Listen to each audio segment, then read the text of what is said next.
你相信这个世界上有灵异事件吗？欢迎收听由怪谈传说为您演播的惊悚故事。高雄的夜晚总是被湿冷的空气笼罩，街道上的霓虹灯闪烁着幽幽的光，照亮着这座繁华都市另一面的荒凉。即使是白天，许多人也避开了这片区域。高雄市的玉龙大厦，那座屹立多年的建筑，外表已显得苍老，墙面上斑驳的痕迹像是被时间的洪流刻下的伤疤。它曾是这座城市最为耀眼的商业大楼之一，但如今它却成了一个被遗忘的废墟。你准备好看完这个故事了吗？从外面看，玉龙大厦依旧保持着曾经的雄伟，但透过灰尘遮掩的玻璃窗，无法掩盖的破败与荒凉昭示着它的衰败。它像一座城市的鬼魂，静静地站在那里，面对着每天的日升月落，却无声无息。这座大楼的故事早已成为了人们口口相传的恐怖传说。夜深人静时，偶尔有人提到它的名字，眼中总是闪烁着一种莫名的恐惧，特别是对于那些住得离它近的人，时常会听到不明的声音，甚至有人声在空荡的楼道里回荡。然而没人敢靠近，更没人敢多问。直到今天，这座曾经充满生命与希望的地方彻底成为了空无一人的死寂之地。直到某天，一封没有署名的信件出现在了我的办公室。你是否愿意了解它的真相？信中只有这一句话，没有寄信人的名字，也没有任何解释，只是单纯的一句挑衅。作为一名对都市传说有着浓厚兴趣的调查员，我的好奇心被彻底激发了。我没有太多思考，就决定前往那座大楼，去揭开它被遗忘的过去。或许它背后隐藏着的秘密足以让我成为这座城市历史中的一部分。深夜，我独自站在玉龙大厦的门前，寒风吹过，轻轻撩动我脸上的发丝，带来一股令人不安的凉意。我仿佛感觉到大楼的冷漠目光透过破碎的窗户注视着我。那一刻，我的心脏不由自主地加速跳动，脚步虽然不自觉地停顿，但好奇心却让我忍不住迈步走向那扇陈旧的玻璃门。门打开的瞬间，迎面而来的不仅仅是阵阵腐朽的气味，还有空气中一种沉重的压迫感，仿佛进入了一个失去时间的空间，无法摆脱的孤寂笼罩着我。大楼内的光线极其昏暗，只有走廊尽头微弱的灯光闪烁，勉强照亮了前方的一小片区域。是幻觉，还是我自己都不敢相信自己心中的疑虑？四周的安静压得我几乎无法呼吸，每走一步，脚步声都在空旷的走廊里回荡。渐渐的，我感觉到背后有一种被人注视的冷意。虽然回头时什么也没有看见，但那种错觉却越来越强烈。随着我走进大厦的深处，一股更加刺鼻的霉味扑面而来。地面上有许多破碎的瓦片和碎石，显得荒废而肮脏。我的步伐不自觉地慢了下来，心跳在耳边轰鸣，仿佛每个角落都在注视着我。突然，走廊尽头的一盏灯闪烁了几下，忽明忽暗。我不由自主地停下脚步，紧张地盯着那盏灯。过了一会儿，灯终于熄灭了，四周陷入一片死寂，空气似乎变得凝重，连我自己的呼吸声都变得异常清晰。我真的要继续吗？我的脑海中想起这个问题，我开始怀疑自己是否做了一个错误的决定。就在这时，一阵微弱的耳语声在我的耳边响起，像是一阵风掠过，又像是从深处传来的声音。我猛地回头，空荡荡的走廊一片寂静，除了我的脚步声外，什么都没有。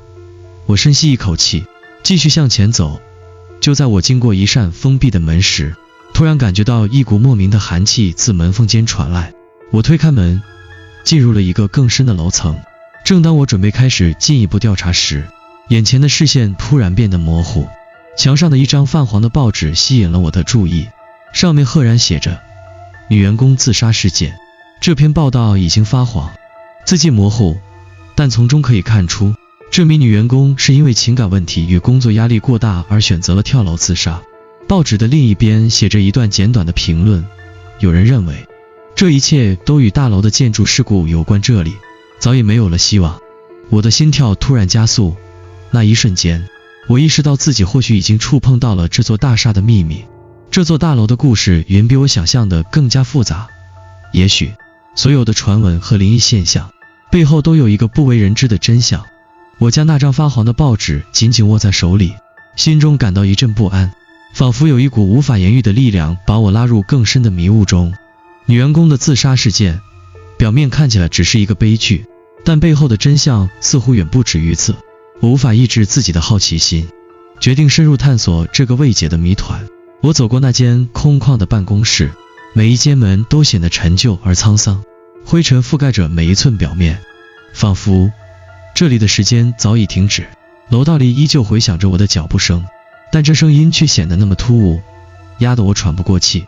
我的思绪开始不自觉地变得混乱，时不时的，我感觉到身后似乎有人跟随着，轻轻的步伐，似乎距离我越来越近。我停下脚步，试图通过一扇开着的办公室门观察里面的情况。突然，耳边传来一阵低语声，这声音在空荡的走廊中回荡，像是有人在我耳边轻声说话。但当我转过身时，什么也没有看到。是幻觉吗？我心中暗自揣测，但那种不安的感觉依然盘旋在我的周围。空气中似乎弥漫着一种无法言喻的冷意，压得我无法呼吸。就在我准备离开时，我注意到墙角处的一个小门微微开着，门后透出一缕暗红色的光，光线微弱，却足以引起我的注意。我犹豫了一下，决定走过去查看。当我推开门的一瞬间，一股沉闷的气息扑面而来，那股霉味和腐朽的气息让我有些窒息。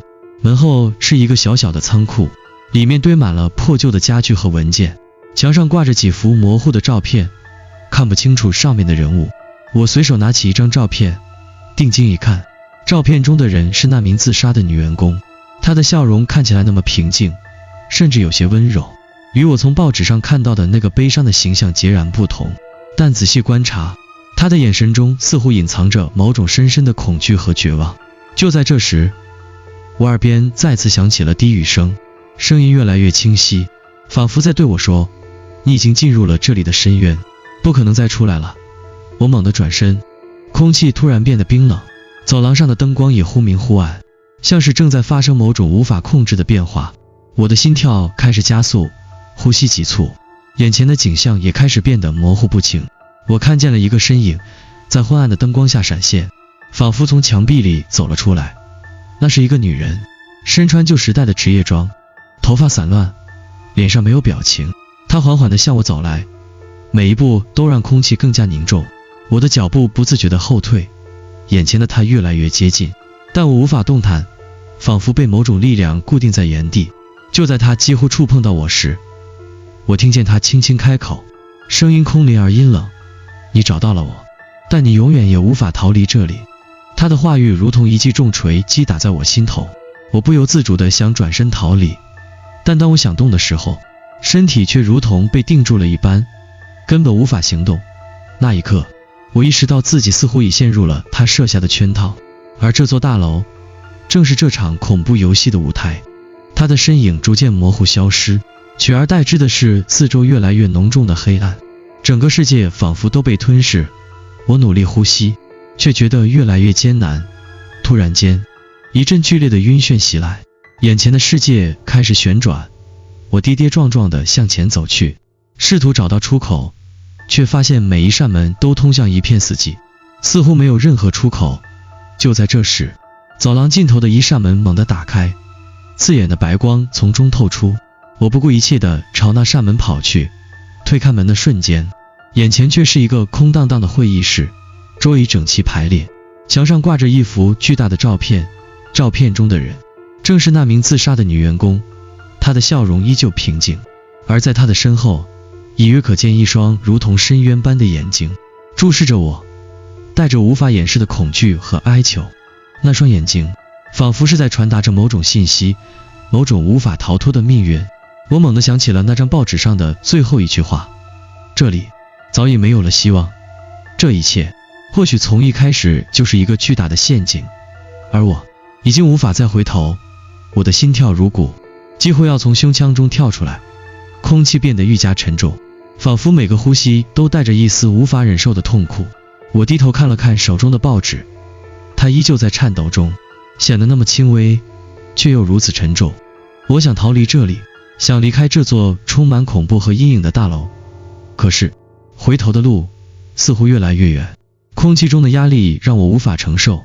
我强迫自己冷静下来，决定继续调查。我记得自己进入大厦时经过的一条走廊的尽头，有一扇破旧的木门，它那时给我留下了深刻的印象。现在看来，这扇门的背后或许隐藏着更多的秘密。我的脚步慢慢向那扇门靠近，走廊的尽头一片死寂，灯光依旧昏暗，走廊的两侧仿佛被无形的手推压着，让我每一步都感到异常艰难。我推开那扇门，门后是一个看似普通的办公区域，桌椅凌乱，文件散落一地。但当我走进房间的一瞬间，一股刺鼻的气味扑鼻而来，像是腐朽的纸张和霉菌的混合味，令人不禁作呕。我的目光扫过房间，忽然停留在墙上的一张大幅黑白照片上。照片中的人正是那名自杀的女员工，她站在玉龙大厦的顶楼，身后的夜景显得格外迷人。然而在她平静的表情下，却隐藏着一丝无法掩饰的忧郁。这一定有什么问题，我心中涌起强烈的疑虑。但此时此刻，我已经无法停下来。我的眼睛不由自主地移向了照片旁的一张桌子，桌子上堆放着一些破旧的文件，这些文件上标注着一个个不同的日期，但日期背后所标记的内容却没有任何可识别的意义。我翻开一份文件，内容是关于大厦建设中的几次工地事故报告。随着我一页页的翻阅，逐渐发觉这些报告中的内容并不简单，很多事故并未被公开，且工人们的死亡原因更是扑朔迷离。而且其中几起事故与那名自杀的女员工之间似乎有某种联系，甚至提到女员工曾在某个深夜偷偷调查这些事故，似乎在试图揭露大厦背后不为人知的黑幕。突然，房间里传来一阵低沉的声音，仿佛是某种机械的运作声。这声音来自于房间的一角，那里有一个看似陈旧的档案柜，柜门轻微地晃动了一下。我感到心头一紧，便朝着柜子走去。打开柜门的瞬间，眼前的景象让我几乎无法呼吸。柜子里密密麻麻地堆放着成堆的文件和照片，然而最引人注目的是那些照片中的人，几乎每一张照片上都有一个共同点，那就是每个死者的眼中都带着一种不安的神情，仿佛在死前感受到了某种巨大的恐惧。我猛地倒退了一步，心脏如同被重重击打，呼吸变得急促而不规则。我明白了，这一切并非偶然，也不是我想象中的单纯灵异事件。这座大厦隐藏着一个巨大的秘密，一个涉及死亡和失落灵魂的恐怖谜团。它的每一扇门，每一根柱子，每一片窗玻璃，都承载着无数无法言说的痛苦与恐惧。我必须找出真相。我低声自语，内心的决心变得异常坚定。可与此同时，我也意识到自己或许已经深入了这座大厦的禁地，远离了理智与现实的边界。就在这时，耳边又响起了那个熟悉的低语声，它仿佛从四面八方传来，愈加清晰，带着一种让人无法逃脱的压迫感。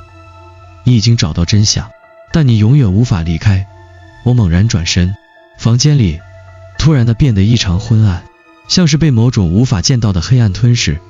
我急忙跑向门口，但当我推开那扇门时，眼前的景象让我愣住了。走廊的尽头赫然站着一名身影，那是那名女员工。她的面容依旧平静，但她的眼神却像是直接看透了我内心的恐惧。你已经被选择了。她的声音空洞低沉，却又清晰可辨。你与我将永远被困在这里。这句话在我的耳边响起，仿佛宣告了我无法逃脱的命运。随着她的身影慢慢消失，整个大厦仿佛在一瞬间陷入了永恒的黑暗。而我已不再是一个旁观者，而是这场恐怖游戏中的一部分，无法逃脱，无法醒来。我站在空无一人的走廊上，感到浑身的冷汗瞬间湿透了我的衣背。那名女员工的身影消失后，整座大厦又恢复了她那死寂的模样，但空气中的压迫感愈加强烈，仿佛每一寸空气都在无声地逼近我。我感到自己的呼吸变得急促，每一步都像是走在无底的深渊中。我不敢停下，我知道如果停下，自己就永远无法从这座大厦里走出去。我的脚步变得越来越重，几乎无法继续前行。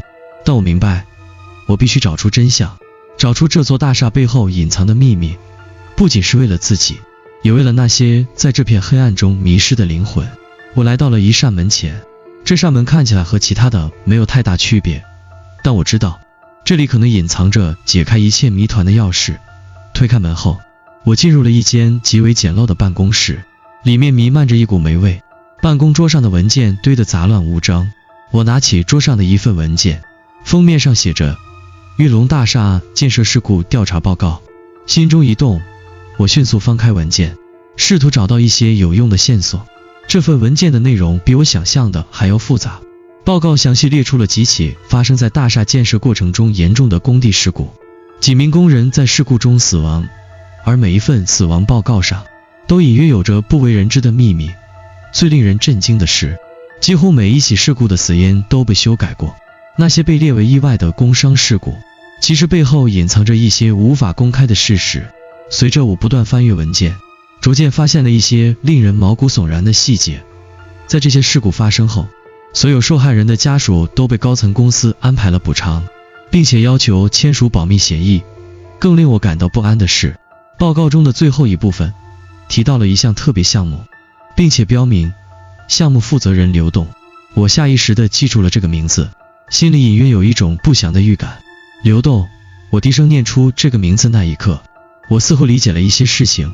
或许这个名字不仅仅与大厦的建设事故有关，甚至和那名自杀的女员工的死有着直接的联系。忽然，我感到一股冷风从房间的另一侧吹来，吹得我身上的衣服微微摇动。房间的窗户并没有打开，风从哪里来？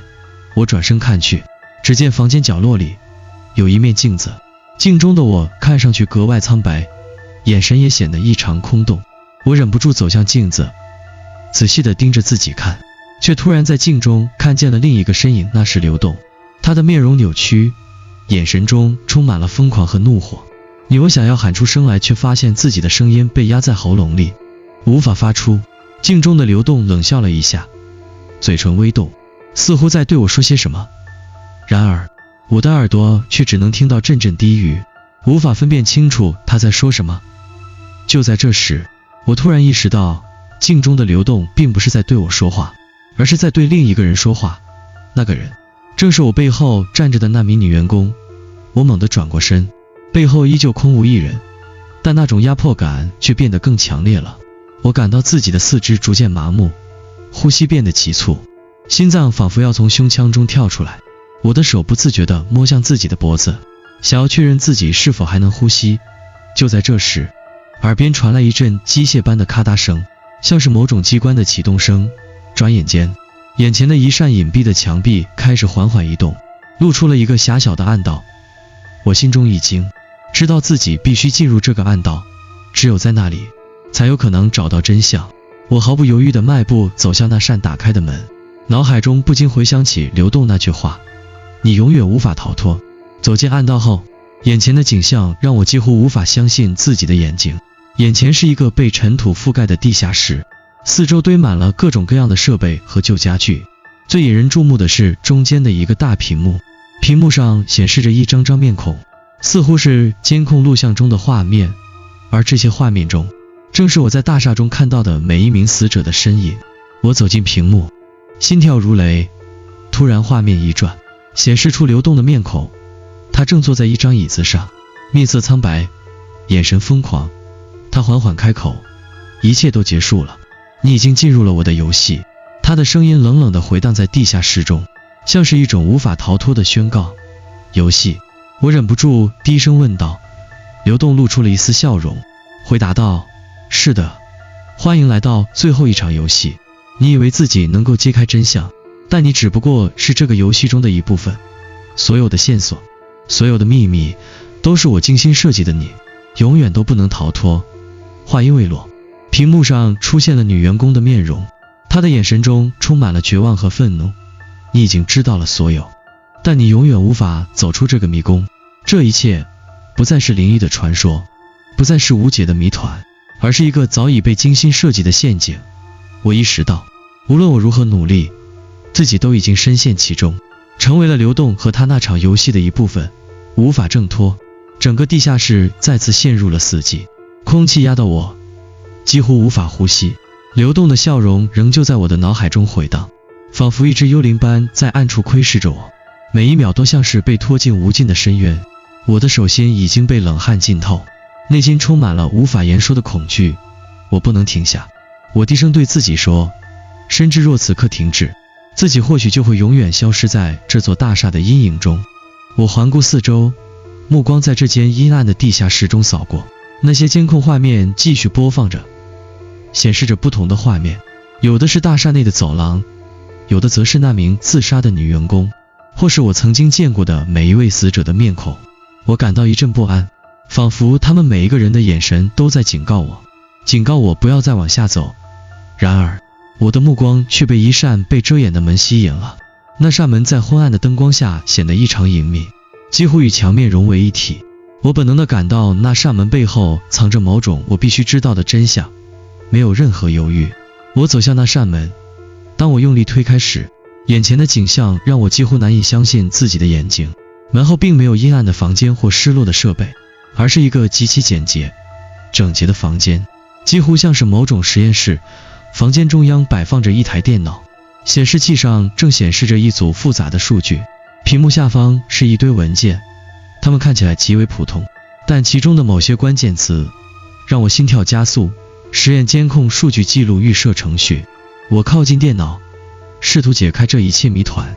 屏幕上的数据记录着某些日期和编号，而最引人注目的是其中的一项，实验编号 0927A， 目标对象玉龙大厦。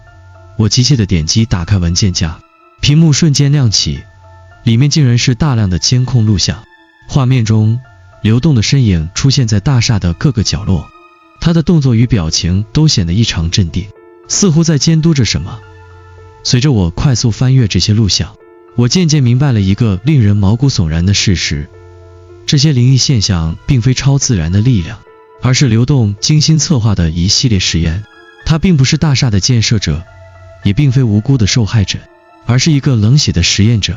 他将这座大厦作为一个巨大的实验场，试图观察人类在极度恐惧和压力下的反应。每一名受害人，每一个死亡事件，都是他精心设计的结果。流动的目的并不是简单的获得金钱或权利，而是要通过操控这些灵异事件，探索人类在恐惧中的心理崩溃，以及人类对死亡的反应。那些所谓的幽灵，不过是他所设计的虚假现象，利用监控技术和远程操控的设备制造出来的幻觉。我所做的一切，都是为了让你们看到真实的恐惧。流动在录像中冷冷地说道，你们只是棋盘上的棋子，而我是掌控者。我无法忍受这些文字和画面带来的冲击，瞬间感到一阵剧烈的眩晕。我回过神时，眼前的屏幕却自动关闭了，四周的空气仿佛被抽空，整个地下室开始变得异样寂静。我的心脏急速跳动，意识却渐渐模糊，身体被一种无法抗拒的力量拖向深渊。就在我几乎要失去意识的那一刻，我听到了身后传来的声音，那声音熟悉而陌生，是流动那冷漠的声音。你认为你已经找到了真相，但你错了，你所看到的依然是我设下的另一个陷阱，你已经深陷其中，无法逃脱。突然间，我的身体被一股巨大的力量推倒在地，屏幕的画面再次亮起，那名女员工的面孔出现在画面中，她的眼神充满了愤怒与哀求，仿佛在告诉我，逃不掉的只有你自己。我猛地挣扎着站起来，想要冲出这个房间，但当我打开门时，我却发现自己回到了大厦的最顶层，四周一片死寂，仿佛从未离开过。那些曾经在我眼前出现的恐惧、幽灵，似乎一切都已经消失，但我却明白，这一切并没有结束。我被困在这个迷宫里，所有的出口都是我自愿走进的陷阱。我意识到自己早已成为这场实验的一部分，而实验的终点只有一个，永远无法逃脱。我的脚步在空旷的大厦中回响，每一步都充满了沉重的回声。尽管我知道这里的一切都充满了危险，我依然无法控制自己迈向更深处的脚步。每当我认为自己已经找到了真相，揭开了谜团时，新的谜团又像黑暗的漩涡一样将我吞噬。但向更加深不可测的未知。走廊里没有其他人，四周的寂静几乎压迫得让人喘不过气，每一盏灯都发出微弱的光，摇曳不定，仿佛随时会熄灭。空气中弥漫着霉味，脚下的地板嘎吱作响，仿佛每一步都在提醒我，这座大厦已经不再是它曾经的模样，它成了一个被遗弃的鬼域，而我却被困在了其中，无法逃脱。我走到楼道的尽头，那里有一扇巨大的铁门，门上布满了锈迹，几乎无法打开。然而门缝中透出的光芒却引起了我的注意，那光亮刺眼而刺痛，似乎有某种东西在召唤我。尽管我知道这可能是陷阱，但内心的好奇和求知欲促使我将手伸向门把手，强行将其推开。门内是一个完全不同的世界，一个光亮的大厅，四周环绕着高大的窗户，透过窗外的阴云，可以看到远处城市的轮廓。大厅中央摆放着一张巨大的桌子，桌上散乱地放着各种文件和照片。我小心地走向桌子，看到其中一张照片，这是我曾在大厦的监控录像中看到过的那名女员工。她的笑容依旧平静，但眼神中透露出一丝绝望和不安。突然间，门外的阴影在地面上悄然移动，仿佛有一股无形的力量正在逼近。我回过身，四周的空气变得异常凝重，仿佛整个空间的温度都在急剧下降。那股熟悉的压迫感又一次袭来，这一次比以往任何时候都更加深沉。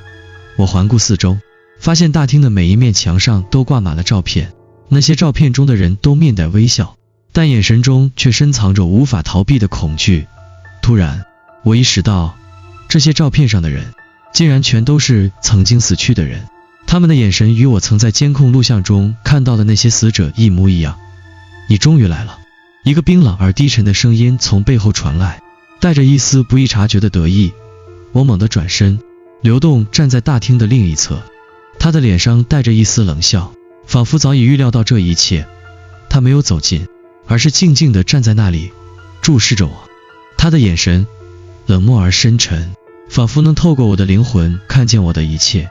你以为自己揭开了真相，但你错了。流动的声音没有一丝感情，像是从深渊中传来的低语。所有的一切都是我设计的，你们只是我的实验对象，而你永远是其中的一部分。我的心脏猛烈地跳动，呼吸变得急促。我猛地意识到，自己从一开始就没有逃脱的机会。每一次试图解开谜团，找到出口，只不过是进入了一个更加深不可测的迷宫。而流动正是那个操控这一切的人。他缓缓地走向我，每一步都沉重的像是压在我的心上。你以为死亡可以解脱，但你错了，你的一切都已被我掌控。你将永远停留在这里，成为这座大厦的另一部分。他的每句话都像一根刺，插入我的灵魂深处。我想要逃跑，想要反抗，但身体仿佛不再属于我自己，僵硬的动弹不得。我的大脑开始一片混乱，意识逐渐模糊。我曾以为这场游戏终有尽头，但现在我才明白，我永远也无法逃脱。突然间，房间的温度剧烈下降，空气变得异常寒冷。我看到那名女员工的身影再次出现在大厅的角落，她的眼神空洞而冷漠，仿佛在看着我陷入无法逃脱的深渊。我想要呼喊，却发现自己已经无法发出声音。你已经是我的一部分了。流动的声音再次响起，你的一切都将成为我游戏的一部分。我的意识逐渐消散，眼前的一切开始变得模糊不清。大厦的阴影像是一个巨大的怪物，吞噬了我的存在。无论我如何挣扎，都无法从这座大厦中逃脱。然而，就在我快要完全失去意识的那一刻，我突然意识到一个可怕的事实：这场实验，这座大厦，甚至这场所谓的灵异事件并非结束。我已经陷入了一种永无止境的循环。每一次揭开真相，每一次试图逃脱，只不过是进入下一个新的阶段。我永远无法逃离，永远无法结束这场无休止的游戏。这座大厦成了我的牢笼，成了我永远无法解脱的噩梦。我睁开眼睛，周围依然是那座熟悉的废弃大厦，空气中弥漫着腐朽的霉味。每一块破碎的砖瓦，每一扇破旧的门窗，似乎都在提醒我，我还未逃离，内心的恐惧像阴影一样牢牢包围着我，无法摆脱。我不再感到惊讶，因为我知道这一切都是陷阱。流动，那名女员工，所有的死者，所有我曾遇到过的灵异现象，都是精心设计的局。我深知，每一次我以为接近真相时，最终的结局不过是被推向另一个更深的陷阱。我站起身，望向那条曾让我感到无比压迫的走廊，它依旧幽暗，静得可怕，每一扇门后都藏着未知的恐惧。我的脚步像是无法控制地向前迈进，尽管我的内心充满了不安与疑问，但我似乎被某种看不见的力量驱使，无法停止。突然，我看到了一扇不同寻常的门，它散发着微弱的光，仿佛在告诉我，那里也许藏着最后的真相。我不再犹豫，推开了那扇门，走了进去。门后是一个熟悉的房间，那个曾经见过无数次的实验室，四周摆满了各种设备和监控屏幕，桌面上依旧堆积着那一堆堆的文件和照片，而墙上的照片却不再是我曾见过的那些死者的面容，而是我的面孔，或是我在这座大厦中每一次走过的瞬间。我走到桌前，随手翻开一份文件，心头一震。这份文件上赫然写着实验结局，目标失败，目标失败。难道我只是流动实验的一部分，而这个结局已经被注定？目标失败，试验被延长。我看着那句话，脑海中迅速回想起所有的细节。从一开始，我就陷入了一个永无止境的循环。每一次走到最后，我都以为能够找出真相，但最终的真相竟是我从未走出过这座大厦，而这一切都是一个精密的设计。我感到一阵剧烈的晕眩，眼前的世界开始旋转，四周的画面变得越来越模糊，那个无法言喻的寒冷和压迫感再次袭来，仿佛大厦的墙壁在一点一点逼近，空间的边界逐渐消失。我再次站在了那座大厅的中央，所有的照片，所有的死者都在我周围注视着我。流动的冷笑回荡在耳边，仿佛一切从未改变。你已经无法离开。流动的声音从黑暗中传来，低沉而空洞，是吗？我反问道。声音低的几乎被吞没在黑暗中。是的，你已经被深深困在这座大厦里，无论你做什么，结果都将是相同的，你永远无法逃离。他的声音仿佛带着某种无形的力量，试图瓦解我的意志。但就在那一刻，我意识到自己从来没有真正接受过这个事实似的。我可能永远无法离开这座大厦，但并不意味着我必须成为他的囚徒。我深吸一口气，闭上了眼睛。所有的恐惧、绝望、痛苦，甚至流动的控制，都在此刻似乎变得微不足道。我明白，真正的逃脱不是离开这座大厦，而是从内心打破这场无尽的循环。我重新睁开眼睛，房间的光线变得愈加明亮。那张照片上的我正对着我微笑，眼中不再是恐惧，而是平静与释然。尽管周围的景象依旧熟悉，但我知道，在我的内心深处已经发生了某种改变。你错了，流动，我低声说，声音坚定。我或许永远无法离开这座大厦，但我不再害怕。我迈出了第一步，离开了那个曾让我感到无比窒息的大厅，走向走廊尽头那扇门。当我推开那扇门时，眼前不再是黑暗的迷宫，而是一片无尽的白光，温暖而耀眼，仿佛是通向另一个世界的入口。我跨了进去，